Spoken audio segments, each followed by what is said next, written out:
Okay, so you sent us this fascinating chapter from Many Are the Loves from the book Bravoale. Yep. And we're going to really pull out the key insights here. Okay. And it's such a deeply personal story. And so we're going to kind of try to give a shortcut to understanding, this narrator's experiences with relationships and personal growth and self-discovery. Okay. And she's very candid in this writing. Yeah, very much so. So we're going to be dealing with some intimate stuff. Absolutely. It's raw and vulnerable. Yeah. And you can sense the narrator's courage, I think, in laying bare her experiences. Yeah. And we want to really explore the underlying dynamics of love, loss, faith, and the path toward understanding oneself. Yeah, absolutely. So let's just jump right in here. Okay. At the start of these excerpts, we see the narrator reflecting on experiencing real sexual pleasure after the birth of her daughter. Right. And then her connection with the young man from church, who she perceived as embodying an authentic man. And this is a pivotal moment, I think, that is tragically short-lived. Well, it is. It's striking how those two experiences are sort of placed together. Yeah. You have this newfound sexual awakening juxtaposed with the immediate and profound loss of this connection. Right. R.I.P.K., as she poignantly writes. Yeah. So it immediately brings to the fore the fragility of happiness. Right. And how life can unexpectedly shift its course. Right. And perhaps an early quest for genuine connection. Yeah. And her initial ideas about what constitutes authentic masculinity. Yeah, absolutely. Yeah. So then the story shifts to her involvement in this church youth group. Okay.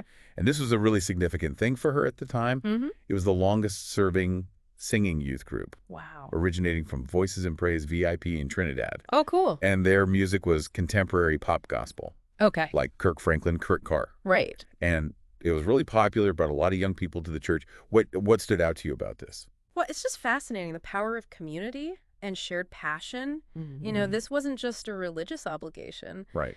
This youth group clearly had some cultural significance. Yeah. Drawing in individuals through the universal appeal of music, right. Even those who might not have been deeply engaged with traditional church activities. Right. The blend of contemporary pop sounds with gospel themes made it accessible and relevant to a younger generation. Yeah, and crucially, it was in this group that was led by her older sister. Right. That she meets Brent. Okay. And her first impression of him was not that strong. She thought he was simple and frivolous. Okay. But she soon recognized his beautiful soul. Mm-hmm. And they shared a faith, And he was really committed to abstaining from sex before marriage. Right. So this is a real point of tension, isn't it? It absolutely is. Yeah. Here you have these two individuals bound by their religious beliefs. Yeah. Yet they come with different past experiences and expectations regarding intimacy. So Brent's dedication to abstinence, while rooted in his faith, creates a dynamic where the narrator's previous sexual experiences become a source of frustration. Right. And as she herself admits, a point of insecurity within the relationship. Exactly. And she talks openly about this. She's frustrated that their physical intimacy is limited to making out. Yeah. Especially given her past. Right. And then, as you might expect, they do cross those boundaries. Right. And she even describes her first orgasm as being with him. Wow. And it sounds like a really intense connection. Yeah. That also carries a lot of weight. Absolutely. It really highlights this intricate interplay between human desire and religious conviction. Yeah. The narrator's candidness about their shared transgression, followed by the attempt to revert to abstinence, really underscores this kind of internal and relational conflict they face. Yeah. It wasn't just a physical act. Right. It carried significant emotional and spiritual ramifications for both of them. Right. And their subsequent struggle reveals the difficulty of reconciling those competing desires. Yeah, and their attempt to abstain ultimately fails, and it seems to create even more distance between them. Right. And then comes the real blow. She discovers that he's been unfaithful. Oh, wow. And what's really striking here is that she feels betrayed related to the sanctity of sex within marriage, even though they themselves hadn't fully adhered to those principles. Yeah. What does that tell us? That's a very insightful point, I think. Yeah. The betrayal cuts deeper than just the infidelity itself. Right. It's about the shattering of trust around a shared ideal. Yeah. Even if their own journey with that ideal was complex and imperfect, it speaks to the power of perceived hypocrisy in a relationship. Right. And how profoundly it can wound, especially when it touches upon these deeply held beliefs, regardless of one's own adherence to them. So then fast forward a little bit. Her daughter is 3 years old, and she starts to open herself up to connection again and encounters Marlin. All right. And this connection is sort of facilitated by her sister's close friend. Right. Which adds a really interesting layer here of interconnectedness. Yeah. There's also this little detail that her sister's actually in Cuba. Okay. But they're still having regular Saturday lunches at Marlin's house. Oh, interesting. Which the narrator herself finds a little perplexing. Yeah. Given her sister's other relationship.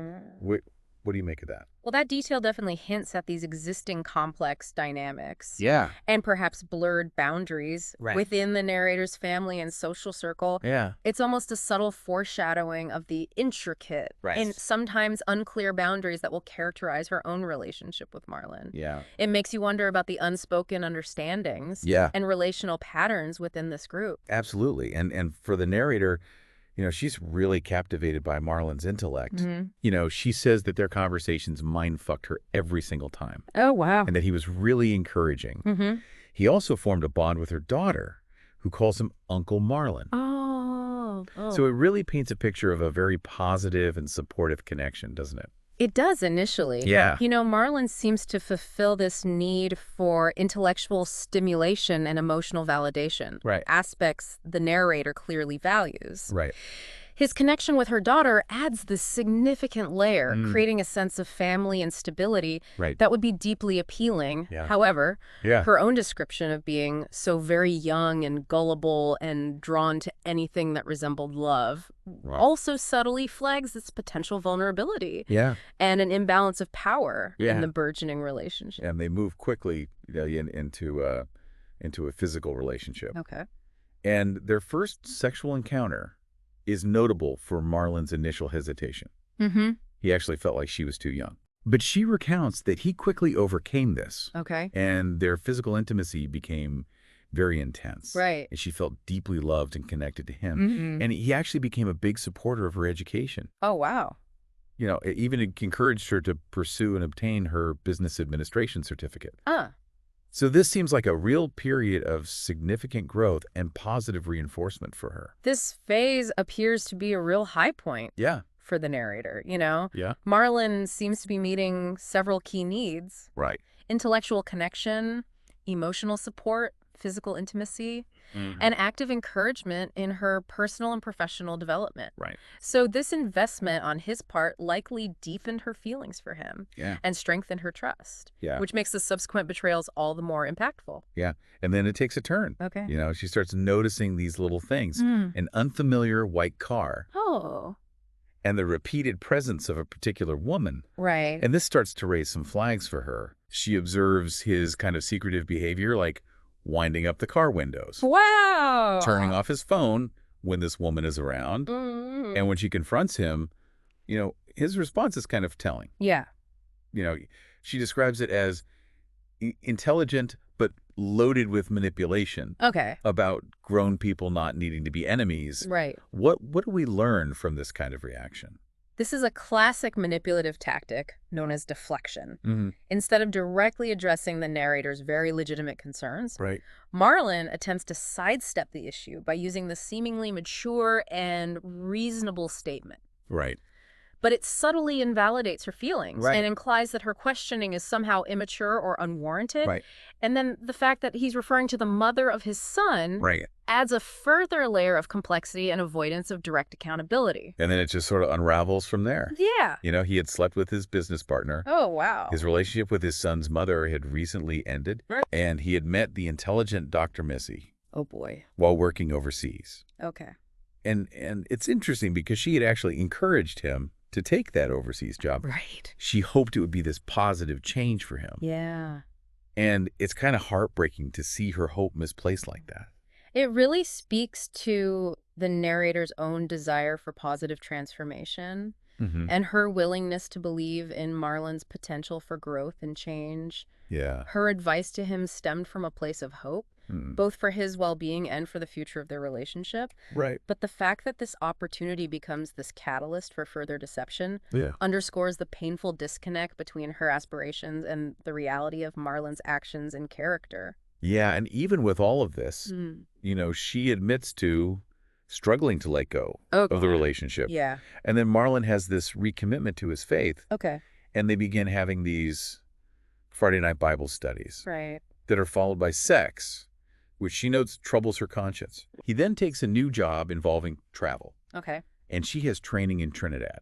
Right. And they're going to plan their visits to coincide with his trip to St. Vincent as a competition judge. Got it. So it seems like they're really trying to hold on to this thing that's clearly fracturing. They are indeed attempting to reconcile their faith and their physical relationship. Yeah. But the foundational issues of trust and honesty remain unresolved and are likely exacerbated by the distance. Right. And Marlin's continued secretive behavior. Yeah.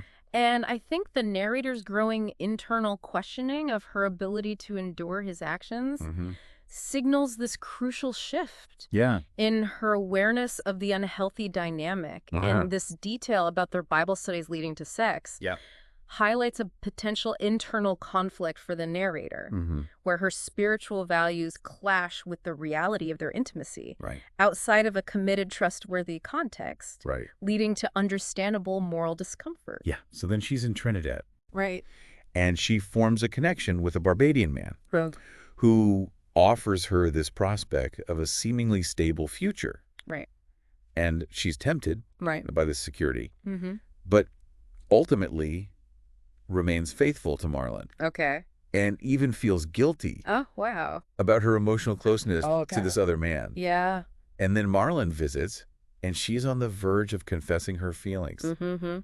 And he just turns the whole thing on her. Oh, no. It makes her feel like she's the one in the wrong. Wow.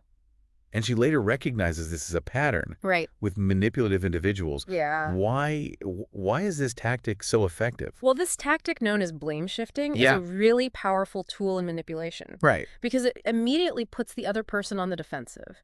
By deflecting responsibility and making the narrator feel guilty, Marlin avoids having to confront his own actions. It erodes the narrator's self-esteem and sense of reality, making her question her own perceptions. And less likely to challenge his behavior, it's a way to maintain control in the relationship by keeping the focus off his own transgressions. Then comes their visit to St. Vincent. Okay. And they have this passionate sex the night before the Sabbath. Right. And then, incredibly, she is asked to sing Open My Heart. Oh, wow. In church the following day. Oh, the irony. The irony is just staggering. Yeah. But the real breaking point is at 5 a.m. when she overhears this suspicious phone conversation of Marlin's that clearly indicates he's having an affair. Right. And his response to this is he blames her for it. Oh, my gosh. It's almost unbelievable. Well, the stark juxtaposition of the intense physical intimacy and the subsequent betrayal is indeed jarring. Yeah. This request for her to sing Open My Heart is just laden with tragic irony, underscoring the profound emotional dissonance she must have been experiencing. Yeah. And Marlin's reaction of blaming her for his infidelity is just this final devastating act of manipulation. It's a complete abdication of responsibility and serves to further confuse and disorient the narrator, making it harder for her to trust her own judgment and recognize the extent of his deception. Yeah. This moment appears to be a significant catalyst for her complete disillusionment. So then their planned trip to St. Lucia follows. Okay. But by this point, the trust is completely shattered. Right. Marlin's evasive behavior, constantly interrupted by calls from Dr. Missy, pushes her to her absolute limit. Right. Desperate for answers and clarity, she makes this devastating discovery, which ultimately leads to her first suicide attempt. Oh, my goodness. And she describes this as a failed attempt to escape. Wow. This abusive and manipulative dynamic of the relationship. Right. What does it tell us about the impacts of this kind of prolonged deception and manipulation? Yeah. That someone feels like this is their only way out. This is the tragic and profound consequence of sustained emotional abuse and manipulation. Right. The narrator's suicide attempt underscores this immense psychological distress and the feeling of being utterly trapped and without recourse. It highlights the devastating impact of Marlin's behavior on her sense of self-worth and her will to live. It's a stark reminder of how damaging and life-threatening manipulative relationships can become, leading individuals to feel utterly hopeless and desperate for an escape from the pain. And these excerpts conclude with her reflecting on the long-term aftermath. Feeling fundamentally changed, withdrawn, and reliant on medication like Paxil. It's a really powerful and sobering end to this part of her story. It is. And the lasting impact of such deep emotional wounds can be significant and underscores this critical importance of recognizing and addressing manipulative and abusive patterns in relationships. The narrator's bravery in sharing this deeply personal and painful part of her journey is incredibly important and can offer solace and understanding to others who may have experienced similar situations. Absolutely. So for you listening, you wanted to gain knowledge quickly but thoroughly. And I think this deep dive into these excerpts really provides that. It's a powerful look into these incredibly complex relationship dynamics. Absolutely. And these significant personal struggles. We've explored these themes of love, faith, betrayal, manipulation, and this arduous journey towards self-awareness. And what becomes so clear through the narrator's experiences is how each relationship, from that fleeting connection with Kay to the deeply damaging entanglement with Marlin, profoundly shaped her understanding of love, trust, and her own identity.